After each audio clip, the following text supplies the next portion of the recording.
Welcome to Build Brunch, the daily morning show where we talk about the latest topics in entertainment. I'm Brittany Jones-Cooper. I'm Shannon Coffey. I'm Cole Delvick. And I'm Lucas Tim. Woo! Hi, everyone. Yeah. Today we're going to talk about a new piece of legislation causing waves in the music industry, celebs stepping up in hurricane relief efforts, and the heated debate about Bert and Ernie's relationship and why it's so complicated. Plus, real estate mogul Ryan Serhant joins the table. But first... For a little first course, did you guys see that apparently Kylie Jenner just tried milk with cereal for the first time? Like, either it's not true or she did not have a childhood, which, okay, I guess we kind of It's probably both. Yeah, probably both, yeah. I think they're both true, but like, both. why would she lie about it? I don't know. Or why would she tweet about it, Why would she right? tweet about it? Well, now Almond Breeze has sent her like a lifetime supply of like almond milk, so she's good. She doesn't need that. She doesn't need that. Does she even know, like, in Almond Breeze? Do we know for a fact that's the milk she used? Right. I'm upset. Is it sweetened? Is it unsweetened? I mean, I need to know. I need to know. We will I do love research. the original unsweetened 30 calories. Oh, it's so good. Yeah. I'm Almond lactose Breeze. intolerant, so I actually never used milk in my cereal, so the story should be about me. I'm sure she's not. Yeah. You know they're gonna come out with like a branded Kardashian cereal like Watch. next week. Yeah. You know? Yeah. Chris, Fly off the shelves. This has been a whole strategic thing that Chris planted, and now she's launching her milk line. With every lip kit, you just get a bottle of milk. That's great. Oh, yum. Yeah. That'd be great, like drinking out of a glass bottle of milk and you leave your little lipstick on it and be like, this is so fashionable. But Yeah. how much you want to bet that's going to be an Instagram photo in like the next 2 weeks, like Yeah. on her Instagram? Wait, but didn't I heard, did you say that years ago she posted a photo of a bowl of cereal with milk? Yeah, Kylie, what is the truth? Because in 2013, she posted a photo on her Instagram of a hearty bowl of cereal in milk with a little fruit on top. So girl knows her way around a cereal bowl. And I can't wait till she claims she invented milk. Like, guys, we heard of milk. It's the greatest new drink. To put with your Alternative cereal. facts. Alternative That's facts. gonna be the new thing. Yikes. Yeah. Well, it's official. Maroon 5 will headline the Super Bowl 53 halftime show. The high-profile performance takes place February 3rd at Atlanta's Mercedes-Benz Stadium. Maroon 5 now joins a select group of performers to have secured the gig, including Janet Jackson, Justin Timberlake, Born This Way singer Lady Gaga, and megastars Bruno Mars and Beyonce. She's saying Born This Way? Yeah. You didn't know that. Lady Gaga? Have you heard of her? She was baby, you were born Oh, this yeah, way. yeah, that She's like Lady Gaga. always reinventing herself. I got you. might not know her because she's so just like dynamic. Yeah. But Lady Gaga, born this. I Yeah. do know that she's 5'2". heard of her. Yeah, Familiar. it's crazy. Yeah. Look, nobody wants to touch the Super Bowl right now. Like, it is such a politicized event now because of what the NFL has done with Kaepernick. Right. So the fact that Maroon 5 is doing it, they're not a huge band. They haven't really been one of like somebody that you want to go see, I feel like. But I feel like they're just getting the job because like Jay-Z probably was like, no, again, I'm not doing it, Yeah. you know? Well, definitely in recent years. Well, the thing is, Super Bowl's actually like they kind of went through this period in the early 2000s where like it was a lot of like rock bands, The Who, U2, that kind of what became what the NFL was doing with the halftime show. It was actually really till the Black Eyed Peas, then Madonna, then Beyonce, then Bruno Mars, Katy Perry. That's when they started doing like pop acts. They were somewhat a little more controversial, but like not really. Yeah. Yeah, I think like you said, the NFL clearly is going through a difficult time right now. I don't think the Maroon 5 can bring in Katy Perry numbers, who still holds the record for the most watched halftime show. But so I think they're gonna need some guest stars, like some big stars, to make it a bit better show. But yeah, it's like, okay, I'm not so excited for this. Yeah. I just want to know who said no before they went to Maroon 5. So You many know? people said Like- no. I think so many people And especially after last year's like Justin Timberlake's performance where like the selfie kid stole the show. Yeah. Literally. I wanted something exciting. I'm like, give me Rihanna, give me Carly Rae Jepsen, Right. give me anything. no. Right. Yeah, definitely. That was a bad note when for Justin Timberlake when the selfie kid upstaged Right? your own Super Bowl halftime show. Yeah, because he was doing this weird, like, I'm a hunter in the woods thing with, like, all the camo, but also, like, singing the troll song. It was very If schizophrenic. any woman put in that minimal effort that he put into a halftime show, they would have been annihilated the next God. day. It was Yeah. the amount of effort Gaga, Beyonce, Katy Perry, all of them have put into their halftime shows. And Justin Lee gets up and looks like he probably rehearsed for like a good week and a half. Like it was just like, nope. And I love Justin Timberlake. I Very have really talented high guy. expectations. Do you really love him? I mean, I shouldn't have said love. Yeah, I really feel used like to, he's like, not what is that this, good. Sexy Love Sounds or whatever? Yeah, that was that was a album. great album. yeah. So I'm still thinking, like, old Justin. I just will never forgive him for what he did to Janet Jackson. Oh, so true. Speaking true. of It's which, done. I love Yes. trolls though. In troll form, I like Justin Timberlake. Right. But when he's not a troll, I'm like, get the fuck out of my face now. What? Behave. But, But I like, like in- Jessica Biel now. Yeah, Yeah. true. In my perfect world, though, I mean, Janet Jackson, I've mentioned, is like my preferred pop icon. Yeah. And she has had a resurgence in the last year. She's been on tour. She's getting all this attention. Like, if they wanted to really do things right, they would bring her back and let her do the Super Bowl on her own. Yeah. Without Such a fuckboys good like idea. Justin Timberlake ruin the experience for her. But of course, I think with the politics of now, like that's just not gonna happen. But it's weird of like, that to me would have been the right person to bring back. Right. Yeah. No. And the NFL, they are a group that when you wrong them, they do not forgive you. Like MIA, when she tucked her during Madonna, stuck with the middle finger. That was so hot. Can we talk about how hot that was when MIA was like, I don't really give a fuck. Yeah. I was like, ah! I know. Like I was dying. Like Well, I would lick the finger right off her hand. It was so sexy. I can't believe that they were angry about that. I was like, that's the best thing that's ever happened to you. Right. I remember she tweeted Madonna like, "Hey, do you have like $10 million?" Because they sued her for $10 million. They like sued her for a lot of money because they go into such extensive contracts and like what you With the networks, yeah. But like the halftime show is literally surprise. I'm not a sports guy.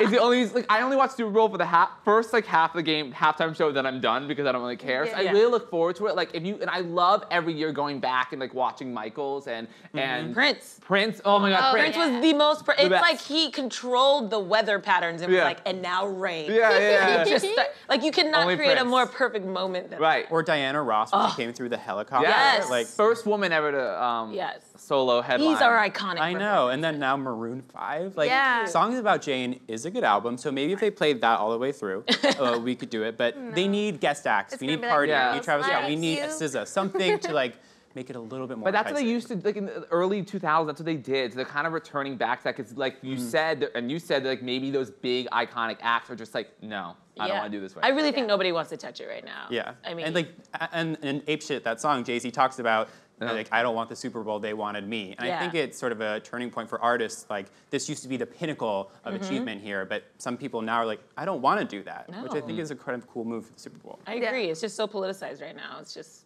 why would you? I bet next year we're gonna see Three Doors Down playing halftime show. Yeah. And we're gonna be like, weird choice. Actually, no, this makes so much sense.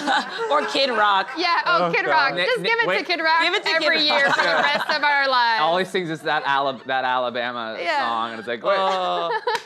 But this is what the problem is. America would love it. They'd be Oh, like, yeah. Through the roof. Through Yeah. the ratings, through the roof. Oh my God. With the MAGA hat on, it's the biggest Super Bowl halftime show ever. Like Seriously, literally, they though. went from Lady Gaga to Kid Rock singing with the MAGA hat, Sweet Home Alabama all night long. He brings out Scott Baio for no reason. Yeah. It's just so weird. dark. Nickelback does I a little know. feature. It's great. Oh my God, we are And then we would producing be it like for praying them. a hurricane would just come in and take them all away. We'd be like, see you later! And then they charge us $10 million. Yeah. Oh, it all comes It all full comes full circle. Well, speaking of politicized, the Senate actually came together and passed a bill which updates licensing and royalty laws in the digital age. The bill, known as the Music Modernization Act, would ensure that music makers are paid for fair market value when their song plays on streaming services like Spotify and Apple Music. The bill is now under another round of reviews in the House, and if approved, it will head over to Donald Trump's desk at the White House. And that is how a bill becomes a law, everyone. Wow. So yes, we're learning. And actually, Like Schoolhouse Rock. Schoolhouse Rock, yes. And what's so surprising, the Senate unanimously voted for it. Also surprised, it is now named after Republican 84-year-old Senator Orrin Hatch. He's apparently a big music guy and is one that was pushing this through. Twist, did not see that coming. Maybe you expected Senator Kamala Harris. No, it's Orrin Hatch. But yeah, basically what this does is like, it updates like royalties for music producers, so royalties for songs made before 1972. Like it establishes like a body made of publishers that kind of handle all mechanical licensing. Basically, it means that songwriters and artists will make more money now off streaming services. I think that's fair. Yeah. Because I use Spotify and I pay like $8 a month for that, and I don't know how artists get paid off of that. I hope they're getting paid. So the Very fact little. that they're putting in provisions to ensure that, I think is legit because I'm a music head and I love having access to it, so they should be compensated for it. 100%. It's really weird. I'm like, who is making the money? Do you know, Lucas? I feel like you know who's making the Yeah, money. well, it's mostly the record labels and then the streaming services. Okay. And like, cause like it's all about like I took a music business class back in the day at NYU, and it's hard like there's So like 2 years ago? Yeah, 2 years ago. Mechanical licensing, and there's all these different like forms to a song with like copyright and like performance licensing, mechanical licensing, and like the mechanical is what basically like the lyrics and the beat and everything, and that's not really owned by the artist most of the time unless they produce it and write it. So it goes to the labels and to Spotify. And actually, one of the people that were against this was SiriusXM, who actually like tried to lobby against the law because they, whatever negotiation they have with being a modern like pay for radio service or whatever, it's kind of it's so not everyone is for this in the industry, but it's good for artists. Yeah. Yeah, I mean, I think this conversation is so overdue because how we consume music has changed like immensely over the past decade. So I think it's a good time to reevaluate like how we appropriately value art and songwriters, because the top earners in the industry are fine, right? But it's the people who are just starting out or sort of behind the scenes that are not getting compensated fairly. So hopefully this will sort of rectify that. Yeah. Absolutely. I don't, I'm not sure of the intricate parts of this, but I think it's good because Neil Portnoy is the CEO of the Recording Academy. He's the guy that at the Grammys comes out and does like the boring, like this is the Academy or whatever. But I trust that guy.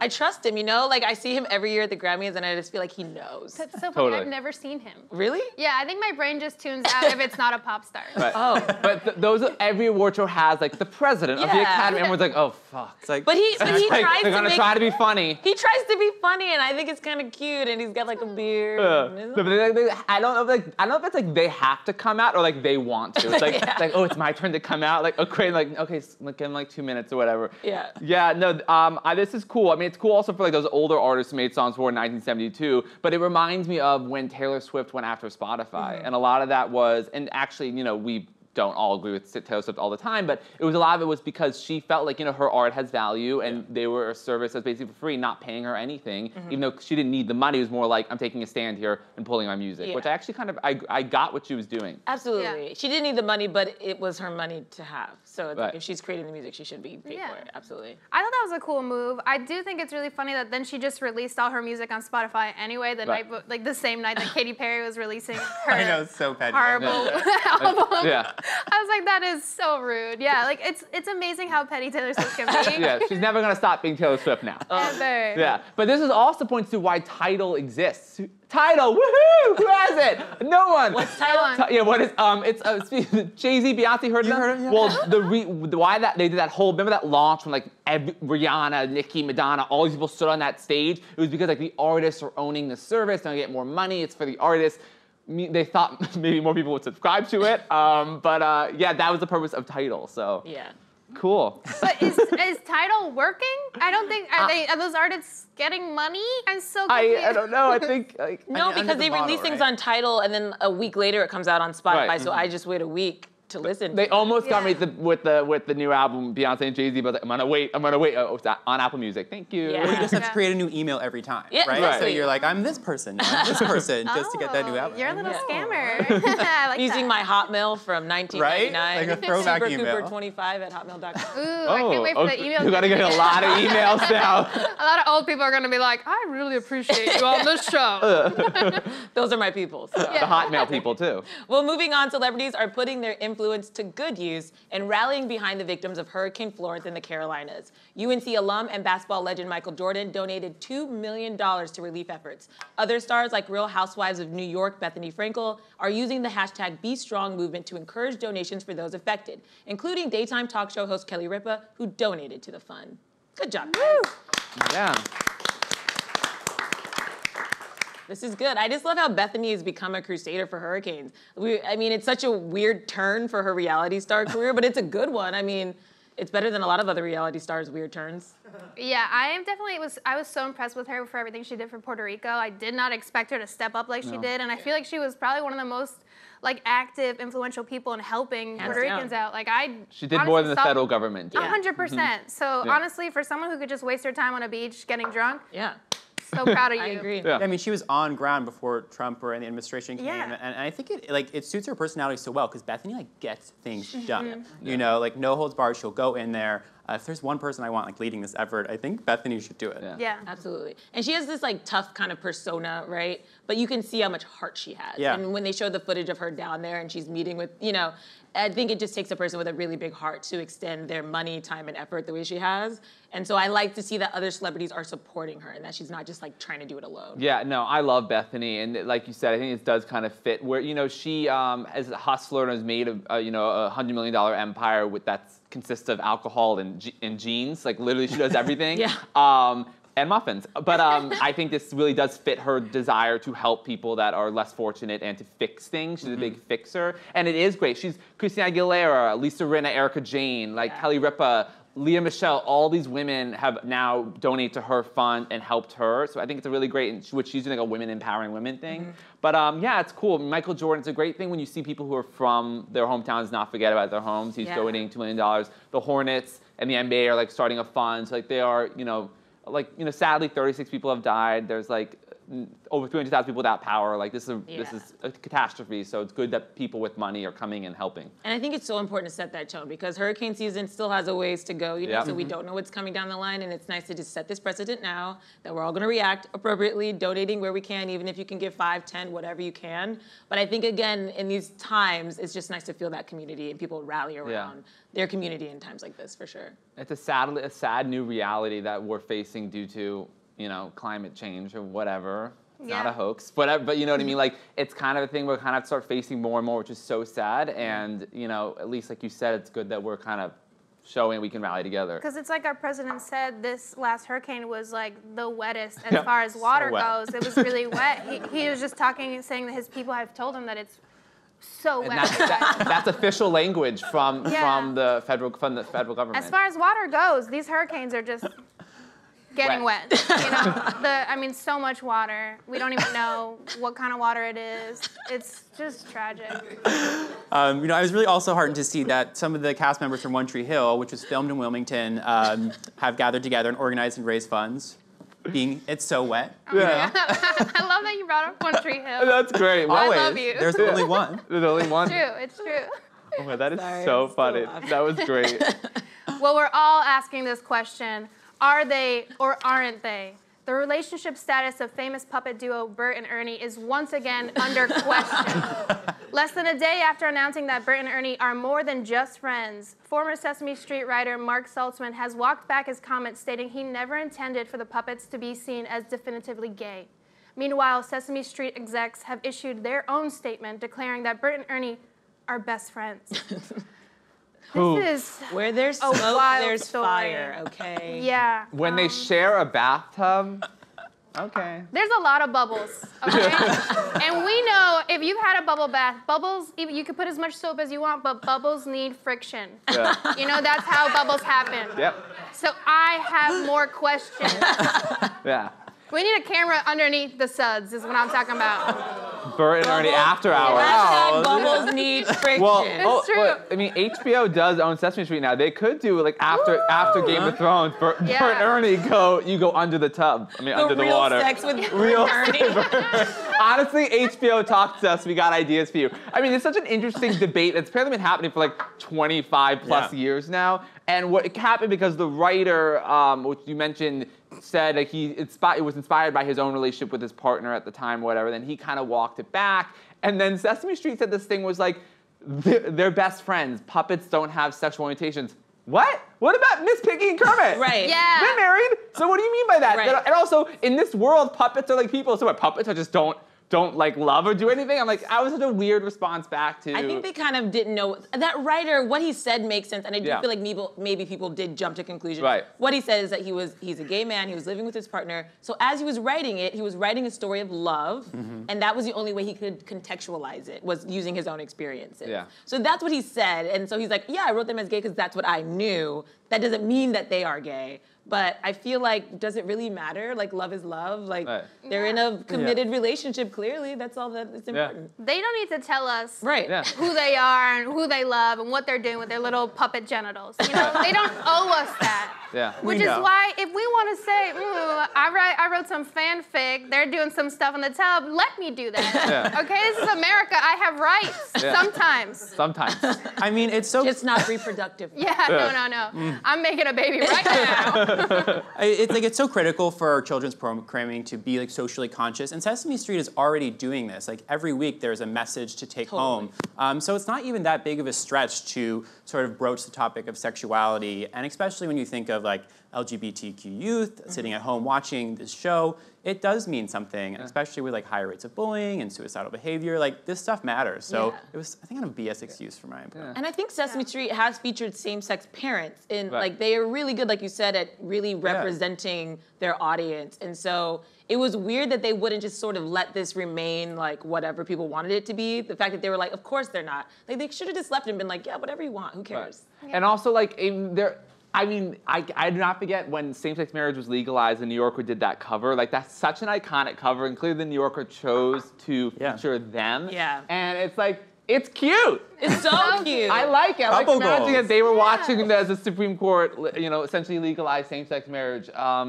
Yeah. Like, that gives me like goosebumps for some weird reason, because they're not real people. I don't, no, we love it. I love it.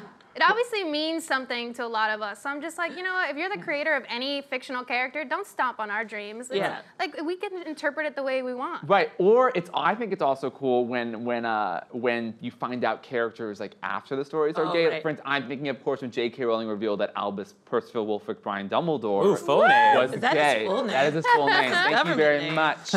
He was gay, and the man he was in love with was Grindelwald, who was the main villain of the Fantastic Beasts movies, which I think we may see at least how Dumbledore was dealing with his love for Grindelwald in these movies. So it's kind of cool. There's been this huge controversy, though, because the director in some interviews said they wouldn't explicitly include Dumbledore's sexuality in the new movie, and it makes no sense, because how would that not be a factor when he's hunting down his former lover? Right. Yeah. What? I think by so there's supposed to be like 5 movies. I think and it ends with, I'm thinking, the great duel between them. They have to include some sort of like the tension Dumbledore was feeling, like, I'm gonna have to overthrow this man that I love. I mean, they can't not show Especially with Jude Law playing Dumbledore. Right, right. I don't watch any of this, but I'm into that love story. No, it's really cool Like when you two read people into it. who previously were in love want to kill each other. That's so realistic. Right, and with magic wands. Very realistic. Yeah. Magic is real, and we know that. Okay? 100%, 100%. But also another one I love the idea of Elsa being a lesbian. And the director of Frozen likes it, and Dina Menzel likes it, but no one's confirming it. So, I don't know, that'd be really cool to have a first Disney princess queen. Yeah. It would be cool. I feel like Disney, They they tend to step back and of shy course. away. And so they've had other opportunities with some of their characters where they could live their truth, and they don't let them. So I won't hold my breath for that one, but I hope they do it. It would be great. I'm hoping that there's less fear, especially for these fictional characters. Right. I feel like we see more bravery in like real shows, like what's Atypical just now changed one of their characters. She previously had a boyfriend, and now she's exploring different options. And I'm like, that's so much cooler than us being like, yeah, this character is gay, but you're never going to be able to tell in the story. You could just have that for yourself. We won't include it, even though that would definitely affect the way this character acts and behaves. And you know what's cool? Because we talked about Avatar yesterday. The spin-off Legend of Korra ends with her kissing a girl. Ends with a friend, like, so whether she's bisexual or whatever. And I remember watching, and that's like a kid's tween show, and I was like, whoa, on Nickelodeon, like, good job letting, like, I've never seen a cartoon where it's so, like, two people of the same sex kiss. I was like, oh, that's kind of cool. I think Disney's a little farther behind that. Yeah, well, they did get backlash after Beauty and the Beast. Yes. Even though I didn't think that character did anything. It was like, oh, look. Yeah. They, like, exchanged a glance. I think that's what they were meant. Like, he's gay, and all he did was, like, sing a song and look at him. Like, oh, he's gay. And then outrage. Yeah, they're like, you're corrupting our children. I was like, what, you don't want your children to learn how to make eye contact? That's your problem. It's eye contact. Yeah. It's annoying. It is annoying. Well, moving on, it's time for today's guest. We know real estate mogul Ryan Serhant from Bravo's hit show $1 Million Listing, New York, and Sell It Like Serhant.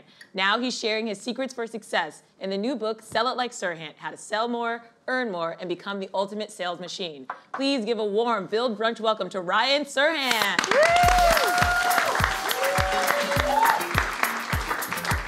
What's up? Lucas, nice to meet you. I totally forgot it was coming out. I was just listening. Hi, I'm Ryan. Nice to meet you. How are you? We really engrossed in our conversation about Bert and Ernie. I was like, I don't want to talk about the book. I want to talk about puppet penis. Right. This is a show to come to if you want to talk about other What things. goes on under the bubbles? We want to know. Yeah. Friction, hashtag friction. What's going on? Thanks for having me. Right, thank you so Thanks for much coming. for joining us. We're really pumped to have you, obviously, big fan of the show, and so excited that you're gonna share some of your knowledge in this book. Let's do it. What was the journey like to get to this book, though? Why was it something you wanted to do? So I've been in the real estate business, the sales business, for about 10 years now. like almost exactly 10 years. I got into it the day Lehman Brothers filed for bankruptcy in 2008. Good timing. Yeah, because my hand model career had died. This was true. That's how I paid rent. Can you show me some? I know, now I'm just like looking at your your hand hands. pose while you're on that. Oh my God.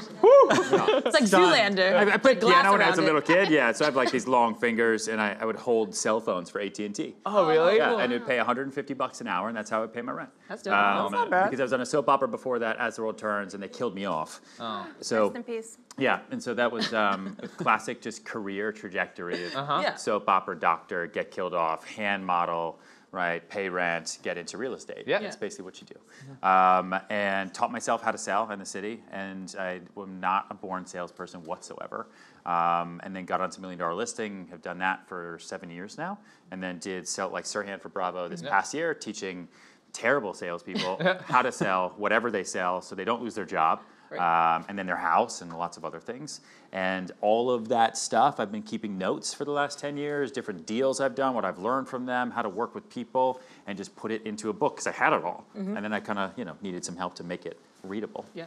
So in this book, you talk about like the 7 stages of selling, and how to negotiate like a boss. So is this book made for like a salesperson or someone who has like had no experience and needs help? Yeah, both, actually. I think that I wrote it definitely for people who are in sales jobs right now, because there's a lot of people who are part of sales forces who are not just in real estate, who sell anything. Like they sell tables, they sell hot tubs, they sell shoes at the store across the street, and they want to be able to sell more because there's no ceiling if you're in the sales world.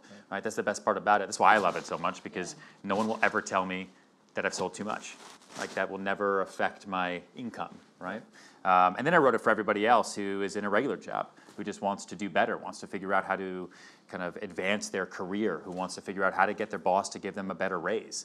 I wrote it for kids to figure out how they can make money on the weekends to be able to help give them more spending money. I wrote it for people who are in student debt, who are trying to figure out how to get out of debt to be able to maybe get a better job so they're not so nervous about paying rent all the time. Kind of literally everybody.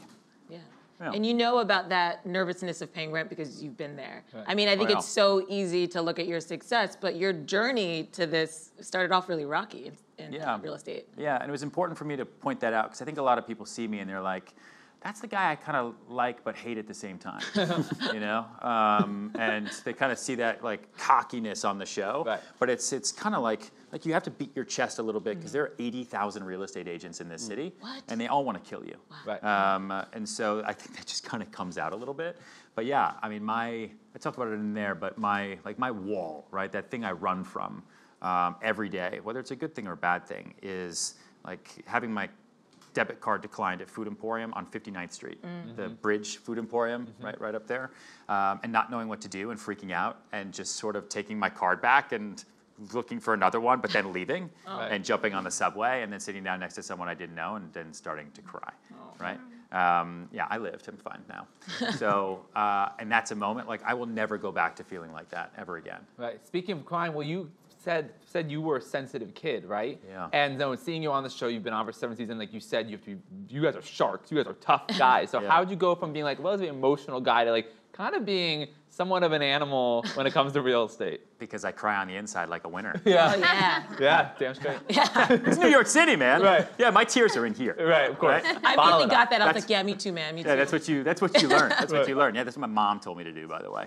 Yeah. So it's like you take it all super personally. But I will tell you, like trying to act in the city for 2 years, which doesn't sound like that long of a time, but when you're doing it, it's tough, right? And you get personal rejection to your face every day, like because of your face. Right. And because like I started going gray when I was 16 and they didn't want that. And so you get a lot of personal rejection. And then a lot of salespeople get into whatever sales business they're in, and then they quit in the first year to get a regular job because they can't handle the rejection. Because it's too hard. And they thought they were going to sell this, but then someone pulled out and I don't want to do this anymore. People are mean. And for me, getting into sales, I was like, wait a minute. You don't like that apartment, but it has nothing to do with my face? This is good. I'm totally fine. I'm totally cool with this level of rejection. Whoa. Yeah. So what are some of the mistakes you think that people make when they're trying to sell themselves? I mean, the biggest mistake that salespeople make when they're trying to sell anything is actually focusing on selling, which is, I think, counterintuitive for most people. But like, that phrase, a watched pot never boils? Like there's something crazy, and I saw this when I was making the show, It Like Serhant, when I would talk to these salespeople, and I'd go in on that first day. They'd be one way with their friends and with their coworkers and off to the side, and then the minute a client would walk in, it would be like, boom, salesperson mode, hat on. Hi, can I help you with something? Can I help you? Do you need anything? We have 2-for-1 sales, this, and it's like gross. Yeah. Like you don't want to deal with that person. And so you have to remember that selling is very much like dating. You know, it is like going into a bar with every client. Like you can't tap them on the shoulder and say, can I help you with something? Like that'll just be weird. Right. That's so true. That's why when I go to malls, the guys at the kiosks who sell you those creams, who start off with all those compliments, always get me. I always buy those stupid creams because I think they want to date me. Yeah. And I'm like, wait a minute, I just realized they don't want to date me. Yeah, and I just gave you my credit card, exactly. Yeah, wow. So it's always, you know, it's the best way I can describe it is the best salespeople are the best, you know, are the best daters. Right. Like they can walk into any situation with any client, introduce themselves, say hello, give them a compliment. Like the compliment is the greatest icebreaker ever, right? You always compliment people on their outfits, on their hair, their eye color, things like that that get people positive. Like, because you're never going to compliment someone and someone's just going to be like, I hate you. Right. Don't talk to me. And if they do, you don't want to talk to that person either. Right. And it gets that relationship kind of going because you have less than 20 seconds to build trust with somebody. Wow. Right. And whether that's in a bar, at school, your future best friend, or someone you're trying to sell something to. Do you think like your former like acting career has helped you become successful in real estate and selling things? Yes. Yeah, a lot because it taught me to listen to people. It taught me to make eye contact, which you were just talking about out there. That was funny. And it taught me to think on my feet, like improv especially. Right. Right, like improv classes in high school and college. And I tell everyone who's a salesperson now, and the people especially who work for me, that they have to take improv classes because it teaches you to think on your feet. It teaches you to say yes to everything and just figure it out. Yes, and it. Yeah, always. Yeah. Yes, and it's weird. I feel like business people are always the funniest people in improv Yes, classes. Like they the are. funniest person I ever was in a class with was just like this lawyer for real estate, and I'd be like, "How's this like suit being so free?" Like the actual comedians who were like, "I freelance and do nothing," they were like trying too hard. Yeah, Right. exactly. Yeah. Exactly. Because it opens you up. It gets you out of your own way, right? Like you have to check your ego at the door and you have to kind of get out of your comfort zone and just kind of be free and relaxed. And that's what people want. That's what people are attracted to. And then you'll put hand lotion on their hands and they'll give you a credit card. It's true. It works every time. Yes. I sort of want to flip it because, I live in New York City. Real estate is crazy here. Yeah. What are your tips for somebody looking for a good real estate agent? Because I feel like there's a lot of people who will guide you in the wrong direction or try to take a broker fee that's too high. Like, what are your tips for the consumer? Fees Yeah, are those fees are crazy. They are Wow. crazy. How can we get rid of the feet? Yes. You can't. I mean, you can do it on your own, Right. right? I mean, brokers are there, and there's so many of them because people need them at the end of the day. Like there are fees everywhere. Real estate agents just talk about it and make it pretty open. Like we pay fees in everything we do. They just get hidden in the background, and then we don't talk about it. Right. But so I like to think that the best real estate agents are just super upfront, right? But you can always email me. Okay. Like that's good. Yeah, Ryan@ryanserhant.com. Okay. That goes a long way for all you people in the audience. Good. Yep, I'll work with all of you. And just trying to find someone who's intelligent in the neighborhood you want to be in and has history with what you're looking for. If you are looking in Bushwick, like we do a lot of sales in Bed-Stuy and Bushwick and these really cool 2- and 3-family houses, you don't want to use your friend's real estate agent who's only ever done things in the West Village. Like they can do it, and I'm sure there's real estate agents who are listening to this right now who are like, screw you, man, I want that deal. But you want to work with someone who knows what they're doing. Like you break your shoulder, you want to go to a doctor that's worked on shoulders before, not just like the doctor that did your friend's knee. Right? Even though he could probably do it, he'll wing it and it'll work out because he read about it on YouTube. Like you want someone who is intelligent in that market. Definitely. Yeah. So let's talk about the show. Do you still enjoy being on $1 Million Listings? Yeah, we've been doing it for so long. Yeah. You're an OG. I know, and I look like it. I can't remember my life really like before it. Yeah. Like I got into real estate at the end of 2008, and I went to an open casting call with 3,000 agents at the Hudson Hotel in March of 2010. Wow. So I didn't really give up on hand modeling until March of 2009. That was my last AT&T job, holding phones for a living. And so yeah, it was a year. I'd been doing it really for a year, just like running around trying to rent apartments to like 3 girls from Murray Hill with their dad as a guarantor type thing. And then I went to this open casting call, and it just sort of went from there. So yeah, so it's a lot of work. Each season takes us about 9 months to film. Wow. And it's up and down all over the city, but it was a springboard for me. Like I wouldn't be where I am today without that show. Did you ever think that you were going to open your personal life up to the cameras as much? Because we see sort of your family and sort of what goes on when you're not selling too. I guess so. Like it was part of the deal. You know, like if you were going to do it, it wasn't HGTV. It was Bravo, and they wanted to see what was going on in your real life, and it was part of the audition process as well. Like they wanted to just follow me for half a day and see what it's like, not just in the office, not just in apartments. So it's been a double-edged sword. And since then, you've been able to launch Serhant Media Group and kind of your own Yeah. production, which is incredible to go from hand modeling, real estate, reality TV star, and now you're doing this. So do you have more? Well, Color is Your Parachute, right? That's a great book that didn't help me whatsoever. So do you have any more ideas, like to produce more media projects, more TV shows, like that maybe star you, don't star you? Yeah, we have a small group now. One of them is standing right there, and they're back in the office in Soho. And listen, media has completely changed. Like even just when I was on As the World Turns, like I saw the writing on the wall. Like we went from having huge sets to then just having half the studio, to then you had to take your own cab to get to work, to then like just being bagel bites, right? To then everyone stopped watching that show and we're watching reruns of Dog the Bounty Hunter. So that's when reality TV went from American Idol to what it is today. And now, like people watch TV, but anyone under the age of 20 is on YouTube all day long, right? They want everything when they want it all the time, and so I see media moving that way, and I think more businesses are going to sell through media going forward over the next 10 years than they ever have before, and I want to get ahead of that as much as we can because I think we can do something with it. Yeah, and you have a vlog, right? Yeah. So what do you talk? What's that vlog about? Like, what's the purpose? Oh man, it's a good question. I have these cameras who follow me because I wasn't vain enough already, and we do a weekly vlog on YouTube. It's kind of like everything that would never make it to television. Cool. So it's like the stuff in my car, like the stuff in like showing smaller apartments, like the stuff with my team, kind of like the behind the scenes life that I lead in the city. And people seem to like it so far. we're like, how Adrian? How far are we away from 100,000 subscribers? We're 2,000 subscribers away. Come on, people! Yeah, let's do it Today. Yeah, it's a big deal for us with our little vlog. Oh, it's great. Yeah. Well, everything you're doing is really impressive, and I've been watching you on the show for years. You do have a wealth of information to share, so I'm really happy that you did make this book and make it accessible for your viewers and your fans, because I think you'll help a lot of people. Thank you very much. Yeah, so thank you for joining us today, Ryan. Thanks for having me. Thank you. And you can pick up your very own copy of Sell It Like Serhant wherever books are sold. That's all from us today. We'll see you tomorrow, same time, same table. Bye, guys.